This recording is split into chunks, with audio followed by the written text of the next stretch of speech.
барлық жамандықтың кілті, барлық бәлекеттің шешесі болған, әзәзіл шайтанның қаруы, иманның қалқанын талқандаушы, ағайынды алтыбақан алауыз етіп, арасын ажыратушы, Алланың ашуын туғызып, азғындыққа алып барушы, жәннат шәрбатынан махрұм қалдырушы лағнеті шайтанның сусына арақ.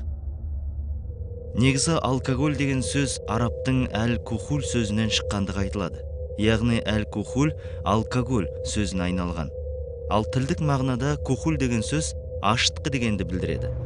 Бұл исламға дейінгі надандық дәуіріндегі арабтардың мас қылатын заты болып табылады. Қазіргі 40 градуста арақ дайындаудың ортақ технологиясы 19 ғасырдың аяғында қабылданған. Сонымен бірге ерекше маңызды орын алған бір жағдай, Менделеевтің арақ жасау үшін спиртке 40-қа жеткенше су қосып араластыру ұсынысы қабылданады. Елімізде жылына қанша арақ шарап сатылатыны туралы мәліметтерді қолға түсірудің реті келмеді. Қазақстан аумағында өндірілетін спирті бар сусындарға көз салайық. Қазалқы қауымдастығының дерегі бойынша, қазақ жерінде арақ өндіретін 40 шарап өндіретін, 24 сыра өндіретін 62 зауыт бар екен. Халықаралық тәжірибе бойынша арақ шарап өнімдері дал деген көрсеткішпен есептеледі. Яғни бір дал 10 литр деген сөз. Қазақстан аумағында өндірілген арақтың көлемі 1998 жылы 9 миллион дал болса, 2008 жылы 6 миллион далға төмендеген. Шарап өндіру 2 миллион далдан 1 миллионға төмендеген. Ал коньяк пен сыраның өндірілу көлемі 98 жылдан бері 4-5 есеге көбейген.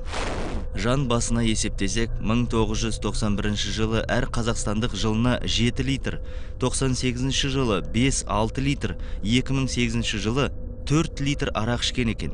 Әлемде мұндай статистика абсолютті алкоголь көрсеткіші бойынша есептеледі. Ресей көрсеткіші 1991 жылғы 5 литрден 10 литрге дейін өскен. Венгрия, Чехия, Ирландия жылына жан басына шаққанда 11 литр, Испанияда 10 литр, Ұлыбритания мен Францияда 9 литр абсолюттік спирт ішіледі екен. Бірақ өндірілген арақ шарап көлеміне қарап, отандастарымыз азырақ ішетін болыпты деп қуануға ерте тәрізді.